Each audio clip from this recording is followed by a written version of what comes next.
Bueno, pues como sabéis, intuís, estamos estudiando nuestro libro de Jueces un día más, así que quiero poner en contexto por dónde vamos, ¿no? El último día estuvimos viendo el anuncio del siguiente juez que va a venir a gobernar sobre Israel y que va a comenzar a salvar a Israel.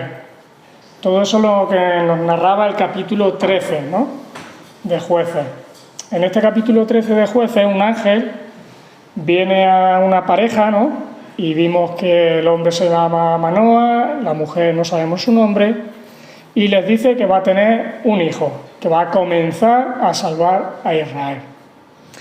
¿Qué tan importante será este hijo, que es el futuro juez de Israel, como para que venga el mismo Jesús a encarnarse y a traer esa noticia a estos padres? Estos padres ya tendrían que empezar a cumplir el voto nazareo, un voto especial para decirle a las naciones de alrededor que había personas que estaban consagradas, ¿no?, a Dios de una manera especial. Ese voto lo tendría que cumplir Sansón, pero el ángel dice que tienen que empezar esos padres ya a cumplir ese voto. ¿Qué tan importante será este hombre como para que ya no solo él, sino sus padres comiencen a cumplir el voto, ¿no? Voy a poner esto por aquí. Y si recordáis, pues estuvimos leyendo cómo terminaba el capítulo 13. En el versículo 25 dice de Sansón: el Espíritu de Jehová comenzó a manifestarse en él. Y hasta ahí, ¿no? No nos dice más detalles. Así que hoy nos encontramos ante el capítulo 14. Yo no sé si lo conocéis o no, pero parece que promete, ¿no? Sansón. ¿Será Sansón ese juez, el juez más perfecto de todos los que hemos visto hasta ahora? Si conoces la historia ya sabes que no, ¿no? No es así. Dice el versículo 24 del capítulo 13, cuando esos padres tienen que ponerle a Sansón un nombre, que le ponen Solecito, ¿no?, que significa hijo del sol, y hace alusión a una deidad pagana. Así que eso nos hace presagiar que hay algo que no va a salir bien, ¿no? Pero es que todo el libro de Jueces es así, ¿no?, muy imprevisible. Hay cosas que son previsibles en el sentido de que hay un ciclo de pecado general, hay una decadencia por parte de Israel cada vez a peor progresiva, pero si hay algo que yo por lo menos estoy disfrutando de este libro, es que la narrativa y los hechos son muy imprevisibles, ¿no? Tan pronto parece que va a salir la cosa por aquí, como que luego se da toda la vuelta, ¿no? Y en una primera lectura de este libro, pues es muy bonita, ¿no? Porque vamos a ver cómo la mano de Dios se tiene que mover como sobre la marcha, ¿no? Y esto nos va a enseñar también mucho acerca de cómo es Dios. Y partiendo de la base de que no somos nadie para juzgar las acciones de Dios, ¿no?, o tratarlas como equivocadas, vamos a aprender mucho acerca del verdadero carácter de Dios y sobre todo no lo vamos a poder encasillar, ¿no?, en nuestra propia sabiduría, porque por mucho que lo conozcamos, nuestra sabiduría siempre será imperfecta e incompleta, ¿no? Pero bueno, no me quiero adelantar más a este tema, por lo que si no conoces la historia o cómo continúa la historia de Sansón, pues evidentemente ahora es el momento de leerla, ¿no? Así que si tienes tu Biblia, te invito a abrirla por Jueces 14, vamos a tener la lectura. Bueno, dice que descendió Sansón a Timnat y vio en Timnat una mujer de la hija de los filisteos. Y subió y lo declaró a su padre y a su madre diciendo: yo he visto en Timnat una mujer de la hija de los filisteos, os ruego que me la toméis por mujer. Y su padre y su madre le dijeron: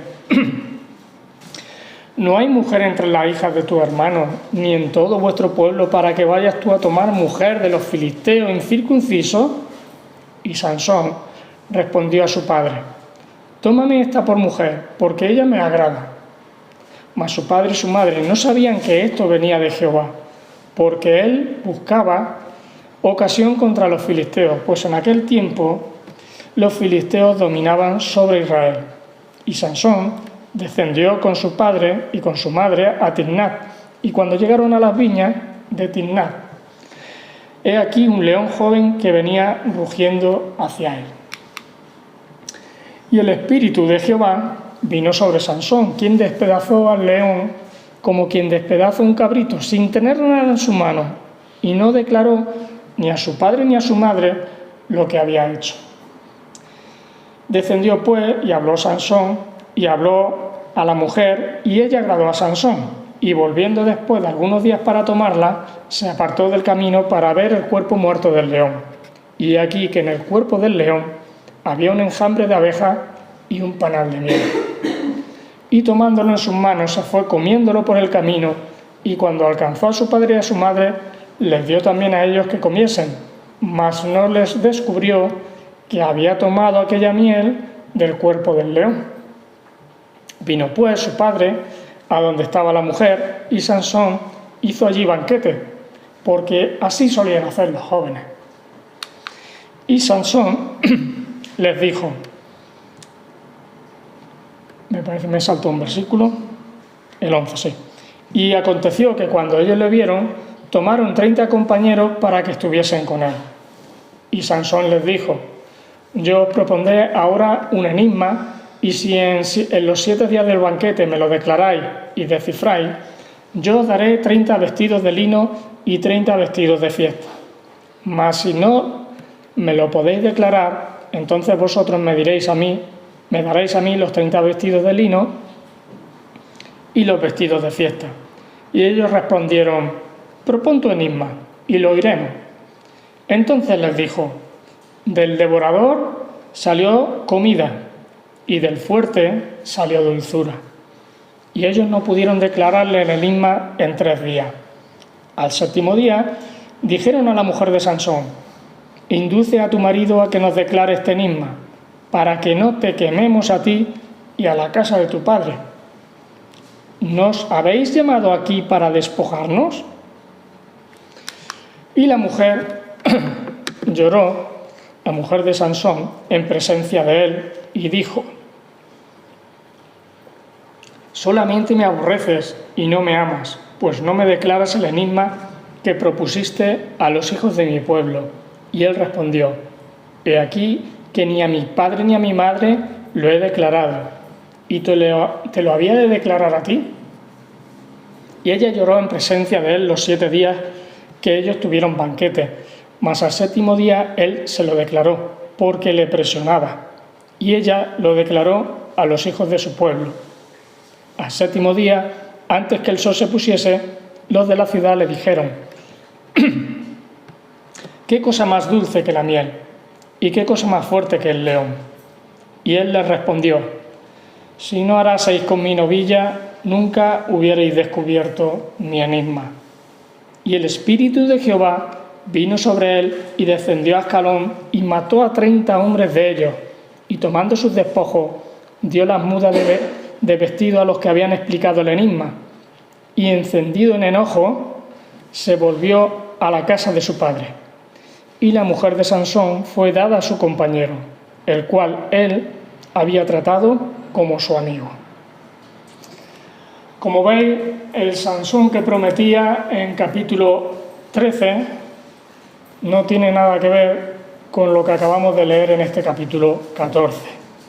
Sansón, al final de este capítulo 14, lo vemos que quería una mujer, se queda sin ella, quebranta varias veces su voto nazareo y mata a 30 inocentes, pues así, ¿no? Y ya lo de desobedecer a sus padres con lo de elegir mujer, pues parece que es un pecado incluso más pequeño todavía, ¿no? Parece que se queda en un segundo plano. Pero No sé si te ha sorprendido, te ha llamado la atención lo que hemos leído en versículo 19. Dice que el Espíritu de Jehová vino sobre él y descendió a Ascalón y mató a 30 hombres de ellos. Y yo pregunto, ¿cómo es posible que el Espíritu de Dios le induce a Sansón a matar a 30 inocentes para dar rienda suelta a la ira y el orgullo que ya llevaba dentro Sansón? Bueno, pues antes de sacar conclusiones equivocadas, si quieres saber la respuesta, te reto a estar atento en los próximos minutos, porque una lectura rápida de esto puede confundirnos, ¿no? No nos va a dar una respuesta satisfactoria, así que tenemos que estudiar el texto, ¿no? Lo que está ocurriendo aquí. Vamos a ver varias cosas. La primera, a un Sansón ante la tentación. Una de las maneras en que como personas aprendemos es viendo los ejemplos negativos, ¿no? Aprendemos viendo ejemplos positivos, aprendemos viendo ejemplos negativos. De los malos ejemplos podemos aprender. Así que si quieres saber lo que no tienes que hacer en la tentación, fíjate en lo que está haciendo Sansón. Versículo 1. Sansón desciende a un territorio, a Timnat, que a pesar de ser israelita, dice que los filisteos conviven entre ellos de una manera pacífica, ¿no? Y allí ve a una mujer de las hijas de los filisteos. ¿Hay algo malo en ver? No, hasta ahí no pasa nada. Versículo 2. Entre el 1 y el 2 ya sí pasa algo. Sansón se vuelve a sus padres a decirle que ya sé quién es mi mujer. Ha tenido un flechazo, ¿no? Así que después de ver está el codiciar. Sansón ya ha codiciado a esa mujer. La concupiscencia ha entrado en juego. Verso 8. Unos versículos más tarde, el verbo que se emplea ahí es que la tomó. De la codicia pasa a la acción y la toma por mujer. Exactamente el mismo ciclo de la tentación que encontramos en Génesis 3, ¿no? Con Eva. Eva vio el fruto, lo codició y finalmente lo tomó. Pero que es exactamente lo mismo. Si recordáis todo lo que hemos estudiado en el libro de Jueces, es exactamente lo mismo que ha hecho el pueblo de Israel hasta ahora. Ve lo que ante sus ojos cree que está bien y lo lleva a cabo, sin importar si esa acción es buena o es mala delante de los ojos de Dios, ¿no? Que es quien realmente importa. El problema, pues a esta altura tenemos que saber cuál es el problema. ¿Cuál es el problema de toda esta situación? Pues tomar esposa. Pero si alguien está muy despistado y no conoce cuál es el problema, está en versículo 3, que la mujer que se fija es hija de los filisteos incircuncisos. ¿Qué le pasará a Sansón si elige a una mujer así? Pues Dios ha advertido a su pueblo en innumerables ocasiones, una de ellas he querido escribirla ahí en Éxodo 34, del 15 al 16, Dios le dice a su pueblo: por tanto, no harás alianza con los moradores de aquella tierra, porque fornicarán en pos de sus dioses, ofrecerán sacrificio a sus dioses, te invitarán, comerás de sus sacrificios, o tomando de sus hijas para tus hijos, y fornicando sus hijas en pos de sus dioses, harán fornicar también a tus hijos en pos de los dioses de ellos. Así que hay una advertencia explícita de parte de Dios de aquellos que tomen esposas de otros pueblos incircuncisos. ¿Por qué? Porque van a terminar sirviendo a los dioses de esos pueblos. Y para Dios, ese pecado usa un verbo que parece que no tiene nada que ver con esto, pero el verbo es fornicar, ¿no? Lo ve como fornicación, una traición. Además tenemos un extenso capítulo, en este caso, por ejemplo, Génesis 24, en el que cualquier israelita conocería cómo se ha de conseguir una esposa, qué es lo que se tiene que hacer. Pues Génesis 24, ahí tenemos el ejemplo de Abraham buscando esposa para su hijo Isaac. Así que no podemos decir que Sansón no tenía un ejemplo positivo, ¿no?, para saber cómo tendría que buscar esposa. Vamos a fijarnos ahora en el carácter de Sansón. Vamos a ver cómo es Sansón. Si a alguien se le pasa por la cabeza el por qué está mal el decirle a sus padres con quién puede casarse, pues porque tienen una mentalidad de nuestros días, ¿no? Tenemos que recordar que si hoy en día cualquier persona elige a su pareja, en aquellos días no era así, ¿no? En aquella sociedad eran los padres quienes elegían esposas para sus hijos.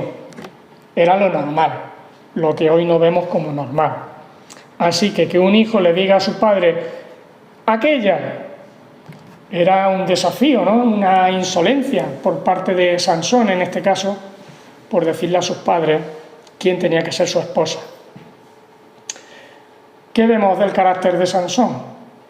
Pues se está enfrentando a la voluntad de sus padres. Un niño tan especial, por el que estaban guardando un voto nazareo sus padres, que ya había sido anunciado años antes, ahora les desafía, ¿no?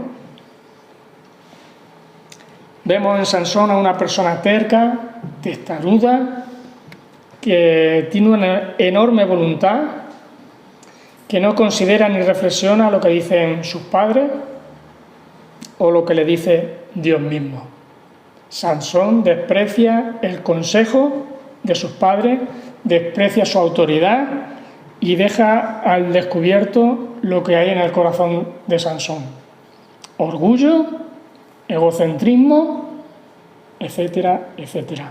Sansón vemos también una persona impulsiva, sensual, que reacciona ante lo que ve y ante lo que siente en el momento. Justo, no sé si os suena este comportamiento, justo lo mismo que la nación de Israel hasta este momento llevamos estudiado en este libro, ¿no? Lo que se atribuye a Sansón es atribuible perfectamente a toda la historia de Israel en el libro de Jueces. Bueno, ya hemos visto el problema, el carácter de Sansón. Aquí tiene que intervenir ya Dios, porque esto se les va de las manos, ¿verdad? La intervención de Dios. El pueblo de Israel está tan lejos de su Dios que no es capaz de ver que necesita ser liberado de la opresión a la que está sometido por parte del pueblo filisteo. Hasta el momento siempre, y lo recordamos, ¿no?, siempre que ha intervenido un juez, de todos los jueces que hemos visto hasta ahora, es porque el pueblo de Dios ha clamado por ayuda. Te necesitamos, sálvanos, líbranos de esta opresión. No es el caso. A esta altura no es el caso. El pueblo de Israel se han adaptado, han adoptado las costumbres, sus valores, sus propios ídolos de la nación de alrededor, en este caso de los filisteos, ¿no? Y fijaos que el versículo 4 dice que en aquel tiempo los filisteos dominaban sobre Israel. Este detalle no está de más, está ahí para decirnos algo, ¿no? Dominaban sobre Israel. Si siguen así, existe la posibilidad de que sean asimilados como nación por parte de la nación filistea, y por tanto existe la posibilidad de que desaparezca el pueblo de Dios como tal, porque si están tan mezclados y no se pueden distinguir, al final terminan asimilados, mezclados, y de alguna manera no se ve al pueblo de Israel, ¿no? El problema es bastante grave, y la clave para entender todo el capítulo lo tenemos en el versículo 4, Si nos saltamos este versículo y no lo leemos bien, no entenderemos nada de lo que está pasando en todo este capítulo. El autor de Jueces desvela la razón de todo lo que ocurre alrededor de la vida de Sansón. Dice versículo 4 que su padre y su madre no sabían que esto, todo lo que estaba pasando, venía de Jehová, porque él buscaba ocasión contra los filisteos. Así que Dios intentando provocar un conflicto entre filisteos e israelitas, y Sansón buscando todo lo contrario, ¿no? Buscando una alianza, buscando cómo unir a ambos pueblos. Así que vemos los propósitos de Dios, los propósitos de Sansón son totalmente opuestos. Y bajo esta idea podemos entender todo lo que va a ocurrir a continuación, ¿no? Incluyendo la intervención del Espíritu de Dios en la vida de Sansón. Así que en la voluntad libre de Sansón él quiera encapricharse de una filistea es el inicio del plan de Dios para con su pueblo. Tenemos que verlo así. ¿Cómo lo hace? Pues ahí tenemos el desarrollo. Sansón vuelve a Timnat con sus padres. En algún momento del camino, que dice que sus padres no están con él, pues aparece un león joven, algo relativamente normal en aquellos tiempos y tierra, y Sansón, si tú te encuentras un león, ¿qué haces? Corres como nunca habrás corrido, ¿no? Y Sansón elige la B, la otra opción. ¿Cuál era la otra opción? Enfrentarte al león. Bueno, luchar contra él, no sabemos muy bien por qué. Elige la B, como yo digo, y quizás para su sorpresa lo vence de una manera muy sencilla.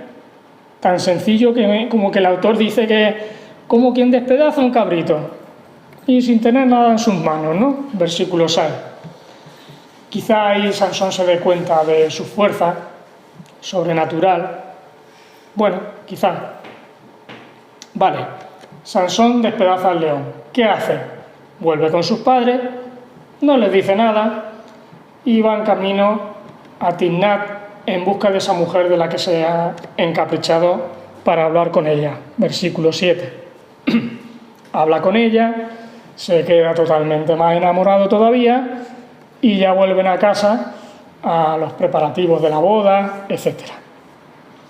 Por el camino, de vuelta, le pica la curiosidad por ver lo que ha ocurrido con el león y se ve que se desvía otra vez y va a ver el cadáver del león. Para su sorpresa, se encuentra en él un panal de miel. ¡Qué bien! Coge su panal de miel, versículo 9, para ello tiene que tocar al león muerto. Problema, es el momento de recordar que un nazareo no podía tocar un cuerpo muerto. Como veis, esto parece pues no importarle mucho a Sansón. Y vemos otra vez la tentación aquí. Vio, codició y tomó. Otra vez el mismo ciclo de pecado. Y si alguien pensaba que estos padres piadosos que vimos en capítulo 13 tan buenos, que tiene que bajar Jesús a decirle que van a tener un hijo, etc., y estos padres le van a parar los pies. No se los paran, ¿no? Antes llega el versículo 10 y nos dice que se van de boda. No sabemos muy bien ahí lo que habrá ocurrido entre esos padres y Sansón. Pero sí que les tenemos que dar un tironcillo de orejas, ¿no?, a esos padres, porque tenían una autoridad sobre su hijo y no la están ejerciendo.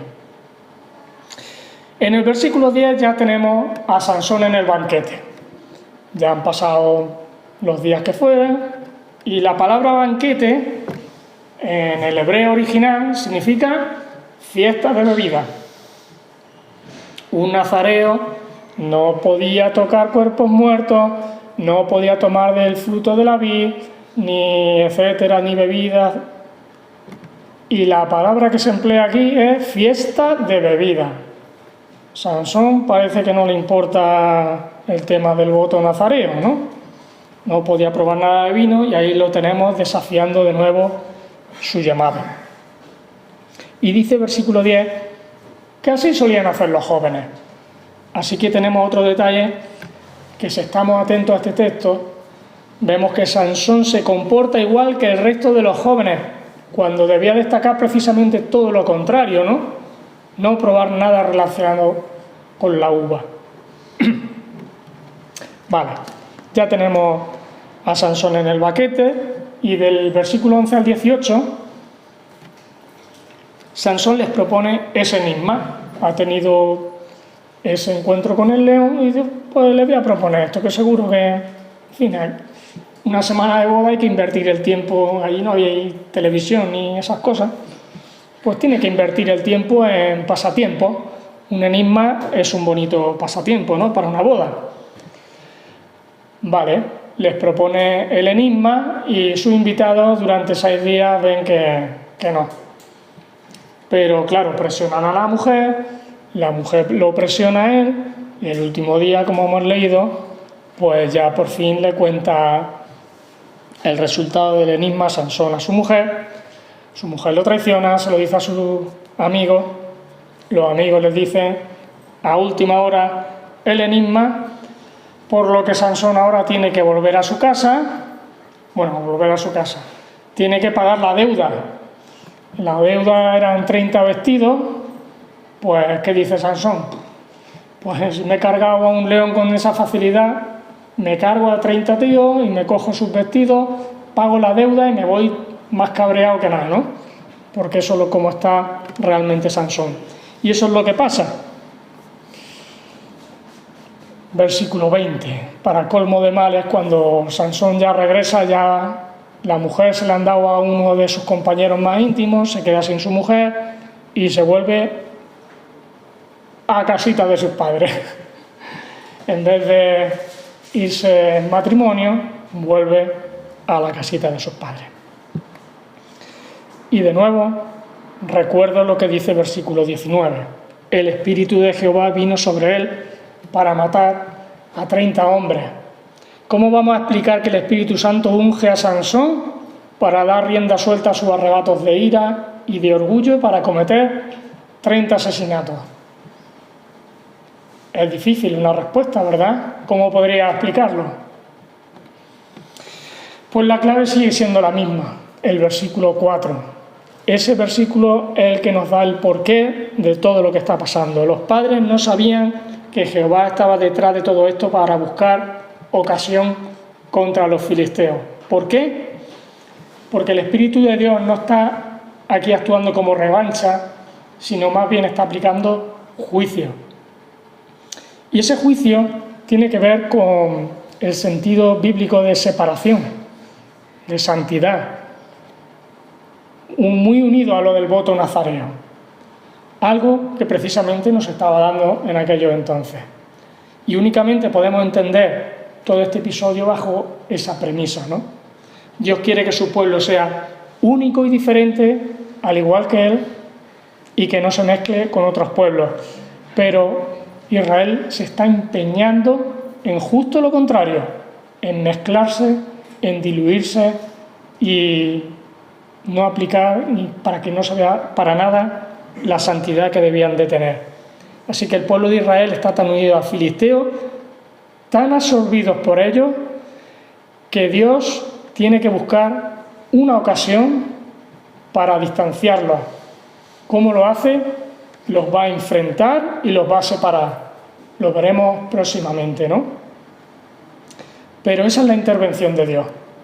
Y con eso es con lo que nos tenemos que quedar. Y creo que hay muchas aplicaciones, muchas. Yo quiero pasarlas muy por encima, ¿no?, de este texto. Pero sí os animo a que sean aplicaciones que nos hagan reflexionar a cada uno. En primer lugar, nos muestra un ejemplo negativo, y ya lo hemos visto, acerca de cómo enfrentar una tentación. Sansón vio, codició y tomó. En el extremo opuesto, ¿a quién tenemos? A Jesús, ¿no? A Jesús ante la tentación, venciendo, ¿con qué? con el uso de la palabra. Cortó el ciclo de la tentación después del del primer paso. Y nos enseña a nosotros que también podemos cortar ese ciclo después del ver y antes del codiciar. Ahí es donde tenemos que estar nosotros atentos, ¿no? Y una bonita promesa: toda tentación es soportable y vigilada por Dios mismo para que pueda ser superada. Primera de Corintios 10:23. ¿Recordáis, verdad? Primera aplicación. Segunda aplicación: la tentación a casarse con una persona no creyente no es ajena a los pensamientos de Dios. Una idea que Pablo luego más tarde en Corintios, ¿no? En 2 de Corintios 6, pues va a reforzar. Los versículos de Éxodo que hemos leído nos aseguran que los hijos de Dios terminarán prostituyéndose detrás de sus dioses. Así es como lo ve Dios, como una fornicación, como un acto de prostitución, ¿no? La trampa hoy en día pues sigue siendo la misma que hace siglos, ¿no? La persona creyente se conforma con pactar un respeto, una libertad para practicar la fe con la persona inconversa. Y llevamos un tiempo, ¿no?, que estamos estudiando acerca de la idolatría. Idolatría, recordamos que no es ir detrás de un ídolo de madera, sino que un ídolo puede ser algo bueno, que ocupa una posición que debería ocupar Dios mismo, ¿no? Como la que nos ha recordado el joven rico, ¿no? Mari, con el dinero, era lo que ocupaba el corazón del joven rico. Pedro nos hacía reflexionar qué ocupa nuestro corazón al principio del culto, ¿no? Lo que realmente ocupe nuestro corazón puede desplazar a Dios, y eso Dios sí que lo ve como un ídolo, ¿no? Y tarde o temprano en los matrimonios el creyente vivirá momentos de incomodidad que serán cada vez peor de soportar. ¿Por qué? Porque el inconverso no va a entender cuando la persona creyente quiera mantenerse fiel a los principios dados por Dios, ¿no?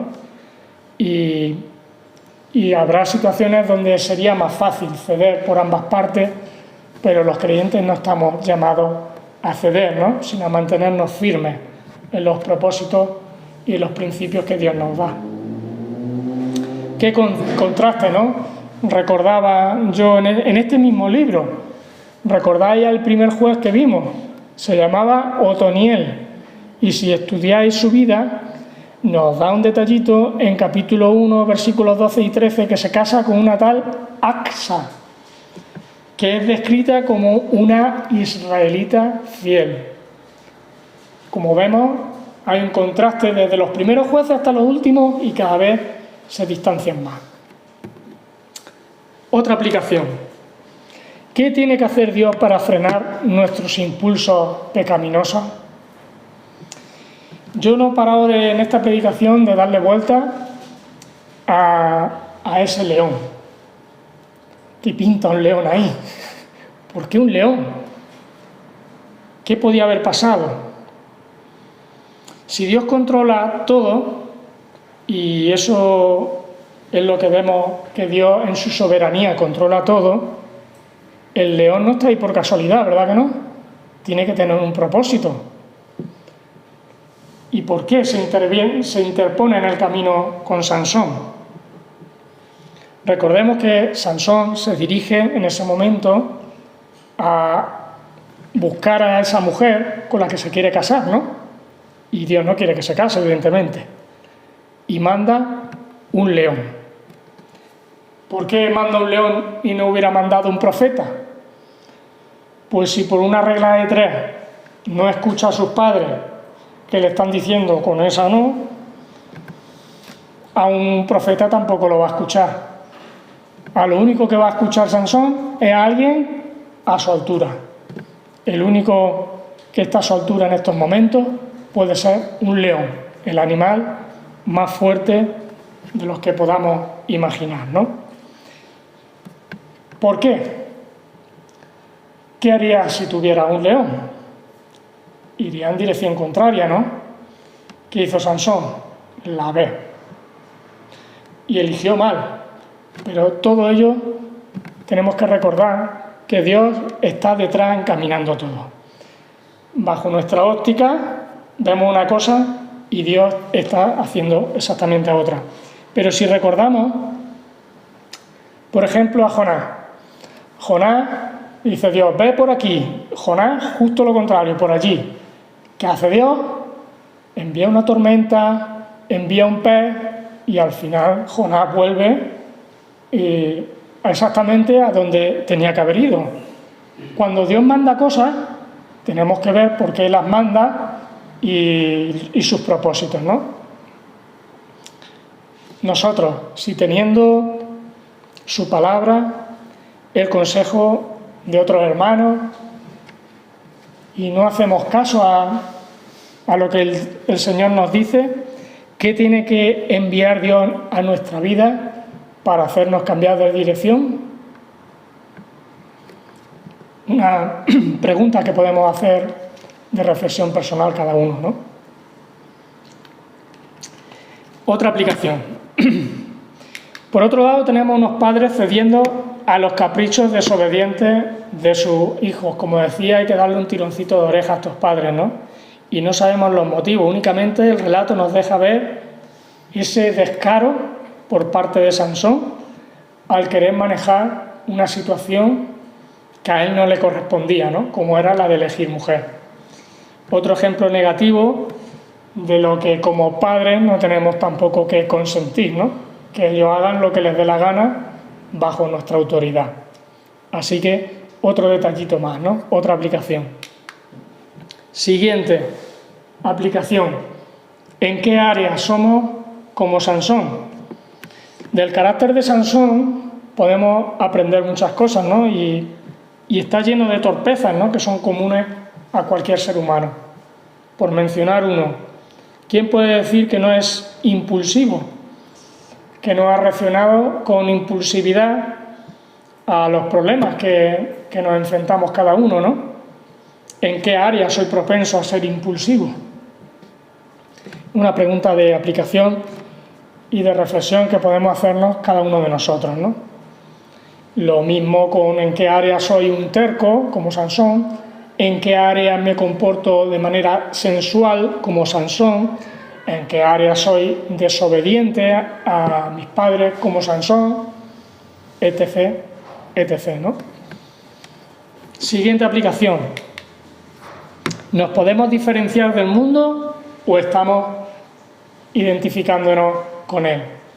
El pueblo de Israel estaba tan entremezclado con el filisteo que se sentían integrados, cómodos y sin la necesidad de clamar por liberación, como estamos viendo, ¿no?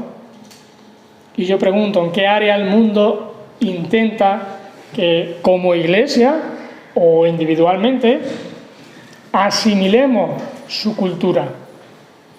Existen áreas donde hemos cedido como iglesia, como individualmente, y necesitamos reconocerlas, pedir perdón y pedir ayuda para ser liberados de estas áreas en las que hemos cedido terreno. Es una pregunta que tenemos que hacernos también continuamente. Dice un tal Michael Wilcock que no existe tal cosa como una coexistencia armoniosa entre la Iglesia y el mundo. Si no hay conflicto es porque el mundo ha tomado el control. Desgraciadamente, los valores de la Iglesia muchas veces no chocan con los del mundo, se entremezclan. Y eso nos tiene que hacer a nosotros también pensar si lo estamos haciendo bien o mal. Otra de las aplicaciones que yo veía aquí es cómo podemos conocer la gracia de Dios en este episodio, ¿no? El carácter de Dios se ve aquí. La acción de Dios por medio de su Espíritu, decía, en una primera lectura puede ser un poco desconcertante, ¿no? Y tenemos que adentrarnos en el contexto de un pueblo que, como hemos visto, tenía que ser diferente, apartado, santo, pero está diluido y apegado al pueblo filisteo. Cuando hay algo que se pega, ¿qué hay que hacer? Despegarlo, ¿no? Dios tiene que intervenir y tiene que intentar separar a ambos pueblos. ¿Qué opción le queda a Dios para separar a ambos pueblos? Que haya un conflicto entre ellos, ¿no? Y todo ello sin que ellos realmente no se lo merecen. El pueblo de Israel vemos que cada vez va peor, no se lo merece, pero Dios interviene, ¿no? Después de leer todo el capítulo 13, que vimos cómo promete la llegada de Sansón para comenzar a salvar a Israel de los filisteos, no podemos concluir, cuando ya hemos leído el capítulo 14, que Dios se está contradiciendo, porque estamos viendo un Sansón diferente al prometido del real, ¿no? Dios tiene que cambiar su plan para lograr su objetivo y lo hará a pesar de los pecados de Sansón y a pesar del mismo Sansón. Y me gustaba mucho una frase que decía José de Segovia, que dice que ni siquiera nuestro propio pecado va a detener a Dios de usarnos o de salvarnos. Qué bonito, ¿no? Gloria a Dios por ello, ¿no? Porque vemos a un Dios de gracia y de misericordia, que ni siquiera nuestros pecados son capaces de frenar su acción salvífica, ¿no? Y a mí me gustaba mucho esta aplicación, ¿no? Otra aplicación, este texto nos enseña a ver que no podemos encasillar a Dios. Tenemos que entender su providencia, ¿no? A veces tenemos ideas muy preconcebidas de quién es Dios. A ver, ¿por dónde vamos? Vale. Por aquí. A veces tenemos ideas preconcebidas de quién es Dios y cómo tiene que actuar, ¿no? Y podemos cometer el error de encasillar a Dios, ¿no?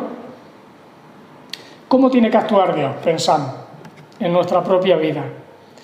Y claro, cuando vemos que actúa de una manera diferente, pues uno humanamente dice, se habrá equivocado Dios, pero eso no es. Podemos desilusionarnos porque hemos visto una intervención de Dios que no nos cuadra. Y yo veía aquí un versículo que te ayuda a poner un poco las cosas en contexto. Dice Isaías 45:9, la última parte, dirá el barro al que le da forma, ¿qué hace? Y eso es lo que nosotros no podemos hacer, ¿no? Como hijos de Dios. Nosotros, si somos el barro, le vamos a decir al alfarero, ¿qué estás haciendo? ¿Para qué me das esta forma? Te estás equivocando. Es incongruente, ¿verdad? No somos nadie para cuestionar lo que Dios hace. Y precisamente con mucha facilidad el hombre de nuestros días lo hace, ¿no? No cometamos nosotros ese mismo ejemplo, ¿no? Dios muestra su soberanía actuando para salvación más allá incluso de la voluntad de los hombres. Y esa idea la plasmó muy bien Pablo en Romanos, ¿no? Ese versículo que conocemos muy bien, 8:28. Todas las cosas ayudan a bien a aquellos a quienes aman a Dios. Incluso aquí vemos que es aplicable a este pueblo de Israel que no está amando como debiera a Dios, ¿no? Fue también la experiencia que José pues vivió con sus hermanos, ¿no? Vosotros pensasteis mal contra mí, mas Dios lo encaminó para bien. Génesis 50:20. Esta paradoja forma parte de algo que como humanos pues no podemos entender del todo, ¿no? Y es la providencia de Dios. Que Dios pueda sacar algo bueno de lo que en principio pues pueden ser ataques hacia el creyente, a la iglesia, de algo malo Dios puede sacar algo bueno, ¿no? Y algo maravilloso y sorprendente. Y esta parte del cuadro sí que es válida y aplicable siempre, pero encasillar las acciones de Dios a lo que nosotros pensamos que tiene que hacer, pues inmaduro e insolente, ¿no?, por nuestra parte. Dios toma el control, a pesar de que en capítulo 13 nos deja ver a un Sansón que no se corresponde con la realidad de lo que hemos leído en capítulo 14, ¿no? Y eso también nos deja una última aplicación o enseñanza. La libertad del hombre y la soberanía de Dios no están reñidas. Sansón tuvo la libertad de comportarse como lo hizo. Y Dios tuvo la libertad de cambiar sus planes iniciales. Eso nos habla de que no somos títeres, ¿no?, en manos de Dios. El hombre es completamente libre de sus decisiones. Ejemplo, Hechos 2:23, en la muerte del Señor Jesús, dice que a éste, entregado por el determinado consejo y anticipado conocimiento de Dios, está diciendo Pedro a los que le están escuchando, a los judíos, prendisteis y matasteis por manos de inicuos, crucificándole. Todo determinado por Dios dentro de esa libertad que tenían los hombres de hacerlo, ¿no? Es un buen ejemplo para entender ese equilibrio difícil de asimilar entre libertad del hombre para realizar sus acciones con los propósitos y los planes de Dios detrás de esas mismas acciones. Como vemos, la garganta, estoy muy fatal. Los hombres decidieron acabar con la vida de Jesús y a la vez Dios ya tenía esos planes dentro de sus propios propósitos, ¿no? La vida de Jesús fue perfecta, no cayó en esa trampa de tentación, algo que nos enseña Hebreos 4:15, ¿no? Fue tentado en todo, pero sin pecado. Y nos dejó el ejemplo perfecto de sometimiento al Padre en obediencia. Ejemplo contrario al de... Perdón. Ejemplo contrario al de Sansón, ¿no? Y eso fue lo que hizo que su carácter pues fuera perfecto, ¿no? Muy lejos de esa insolencia que hemos visto en Sansón, esa impulsividad que también vemos en Sansón. Y su vida tuvo que ser perfecta para poder ofrecerse como sacrificio por nuestros pecados, ¿no?, por la maldad que todos tenemos y que necesita ser restaurada únicamente por medio de la fe en ese sacrificio por nosotros y el arrepentimiento de nuestros pecados.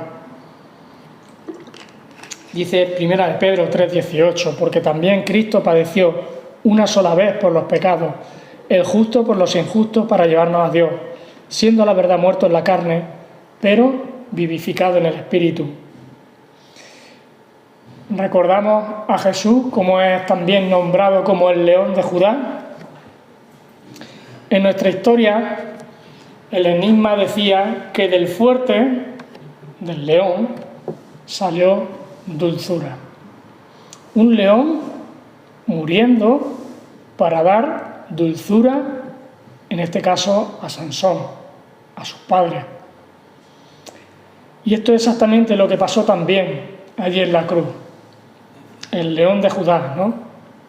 De su muerte salió dulzura. La dulzura que este mundo no entiende, que es la paz con Dios, tener paz con Dios. El mundo no lo concibe como una dulzura, pero es así, ¿no? Esa dulzura también tiene que ver con el perdón, tiene que ver con el perdón de nuestros pecados. Y esa dulzura también tiene que ver con restaurar nuestra relación con Dios, esa relación que estaba rota por el pecado. Pienso que no hay cosa más dulce en este mundo que estas tres cosas, ¿no? La paz con Dios, el perdón de nuestros pecados y la restauración de nuestra relación con Dios. Por eso, si aún no conoces esa dulzura de saberte amado y perdonado por el mismo Dios del universo, y sientes que necesitas hacerlo, pues acabas de escuchar el único requisito que debes realizar, ¿no? Confiesa tus pecados, tu maldad, arrepiéntete de corazón por ello y confía en esa obra de Jesús en la cruz, pagando por tus pecados al morir en la cruz. Ese sacrificio es por ti, fue por mí. Y gloria a Dios por ello, ¿no? Porque podemos ser salvos y estar en paz con Dios y disfrutar de esa dulzura, ¿no? Pues que el Señor bendiga su palabra.